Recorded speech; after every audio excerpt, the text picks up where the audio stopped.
നമസ്കാരം. പ്രധാന വാർത്തകൾ.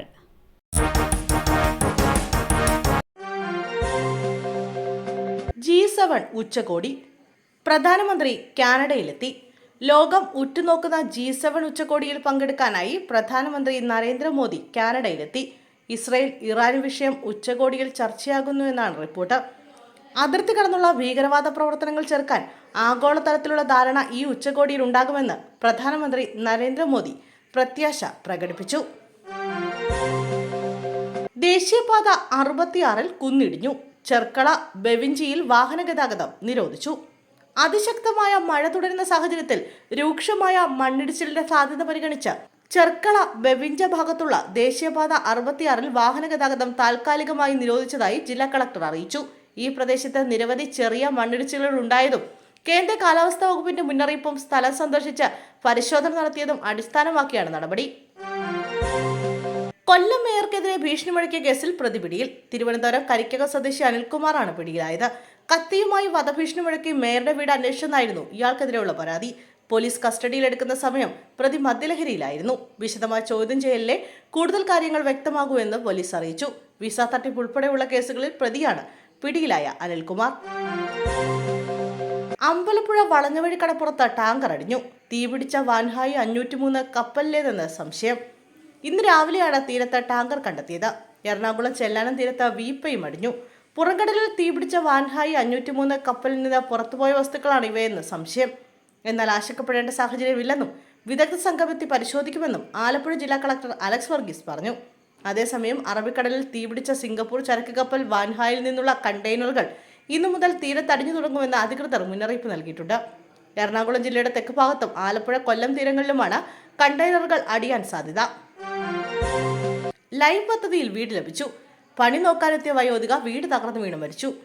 പാലക്കാട് മണ്ണാർക്കാട് മണലടിയിൽ സ്വദേശി ഫാത്തിമ ബീബിയാണ് മരിച്ചത്. 80 വയസ്സായിരുന്നു.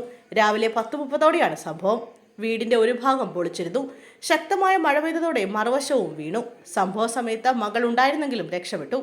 ഇവർക്ക് ലൈഫ് പദ്ധതി പ്രകാരം വീട് ലഭിച്ചിരുന്നു. ഈ സാഹചര്യത്തിൽ ഫാത്തിമാബി മറ്റൊരു വീട്ടിലേക്ക് താമസം മാറിയിരുന്നു. ഇതിന്റെ ഭാഗമായാണ് താമസിച്ചിരുന്ന വീട് പൊളിച്ചത്. ഈ വീട് പണി നോക്കാനായി എത്തിയപ്പോഴാണ് അപകടമുണ്ടായത്. മൃതദേഹം ആശുപത്രിയിലേക്ക് മാറ്റി. പാലക്കാട്ട് നാടകീയ രംഗങ്ങൾ. കോൺഗ്രസിന് തിരിച്ചടി. മണ്ഡലം പ്രസിഡന്റ് CPM-ൽ ചേർന്നു. കോട്ടായി മണ്ഡലം പ്രസിഡന്റ് K മോഹൻകുമാറും പ്രവർത്തകരുമാണ് CPM-ൽ ചേർന്നത്. പാലക്കാട് CPM ജില്ലാ കമ്മിറ്റി ഓഫീസിൽ വെച്ച് പാർട്ടി ജില്ലാ സെക്രട്ടറി മോഹൻകുമാറിനെ പാർട്ടിയിലേക്ക് സ്വീകരിച്ചു.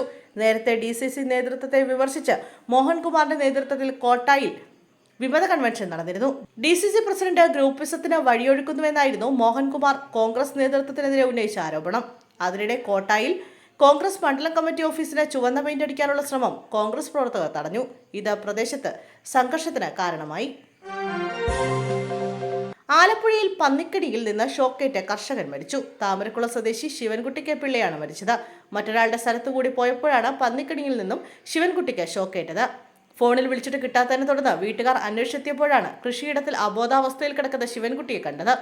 നാട്ടുകാരുടെ സഹായത്തോടെ ഉടൻ ആശുപത്രിയിൽ എത്തിച്ചെങ്കിലും രക്ഷിക്കാനായില്ല. നൂർനാട് പോലീസ് സ്ഥലത്തെത്തി പരിശോധന ആരംഭിച്ചു. പ്രതി പിടിയിലായതായാണ് സൂചന. കുടുംബവഴക്കിന് പിന്നാലെ ഭർത്താവ് തോക്കെടുത്തു. ഭാര്യയുടെ നേരെ വെടിയുതിർത്തു.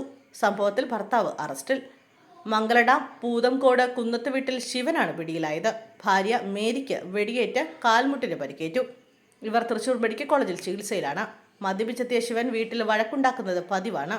ഞായറാഴ്ച ഉച്ചയോടെ മദ്യലഹരിയിൽ വീട്ടിലെത്തിയ ശിവൻ ഭാര്യ മേരിയുമായി തർക്കമായി. പിന്നാലെ വീട്ടിലുണ്ടായിരുന്ന എയർഗൺ ഉപയോഗിച്ച് ഭാര്യയ്ക്ക് നേരെ വെടിയുതിർത്തു. കാൽമുട്ടിന് പരിക്കേറ്റ മേരി തൃശൂർ മെഡിക്കൽ കോളേജിൽ ചികിത്സയിലാണ്. സംഭവശേഷം വീട്ടിലെത്തിയ പോലീസ് ശിവനെ കസ്റ്റഡിയിലെടുത്തു. കൊലപാതക ശ്രമമടക്കം വകുപ്പുകൾ ചുമത്തിയാണ് ഇയാൾക്കെതിരെ പോലീസ് കേസെടുത്തത്. വൈദ്യപരിശോധന അടക്കം നടപടികൾ പൂർത്തീകരിച്ച് പ്രതിയെ ആലത്തൂർ കോടതിയിൽ ഹാജരാക്കി. കേസിൽ പ്രതിയെ 14 ദിവസം ജുഡീഷ്യൽ കസ്റ്റഡിയിൽ വെക്കാൻ കോടതി ഉത്തരവിട്ടു. സുഹൃത്തുക്കളോടൊപ്പം ബീച്ചിൽ കുളിക്കുന്നതിനിടെ കാണാതായ വിദ്യാർത്ഥിയുടെ മൃതദേഹം കണ്ടെത്തി. ആലപ്പുഴ പാലസ്വാട് കൊട്ടാരച്ചിറയിൽ ജോസഫ് ഷിജി ദമ്പതികളുടെ മകൻ ഡോൺ തോമസ് ജോസഫാണ് മരിച്ചത്. 15 വയസ്സായിരുന്നു. സുഹൃത്തുക്കളുമായി ഒന്നിച്ച് ബീച്ചിലിറങ്ങിയപ്പോൾ ഡോൺ തിരയിൽപ്പെട്ട് കാണാതാവുകയായിരുന്നു. ശക്തമായ മഴയും കടൽക്ഷോഭവും കാരണം തിരച്ചിൽ പൂർത്തിയാക്കാൻ കഴിഞ്ഞില്ല. ഇന്ന് രാവിലെ മൃതദേഹം പുറക്കാട് നിന്നും കണ്ടെത്തി. ശമനമില്ലാതെ പെരുമഴ. ഇടുക്കി പൊന്മുടി അണക്കെട്ട് തുറന്നു. ഇടുക്കിയിലും സമീപ പ്രദേശങ്ങളിലും കനത്ത മഴ തുടരുന്ന സാഹചര്യത്തിൽ ഇടുക്കി പൊന്മുടി അണക്കെട്ട് തുറന്നു. നീരൊഴുക്ക് കൂടിയതിനാലാണ് പൊന്മുടി അണക്കെട്ട് തുറന്നത്. ഒരു ഷട്ടർ 20 സെന്റിമീറ്ററാണ് ഉയർത്തിയത്. സെക്കൻഡിൽ 15 ഘനമീറ്റർ വെള്ളം പുറത്തേക്ക് ഒഴുക്കുന്നു. ഈ സാഹചര്യത്തിൽ പന്നിയാർ പുഴയുടെ തീരത്ത് താമസിക്കുന്നവർ ജാഗ്രത പാലിക്കണമെന്ന് അറിയിപ്പുണ്ട്.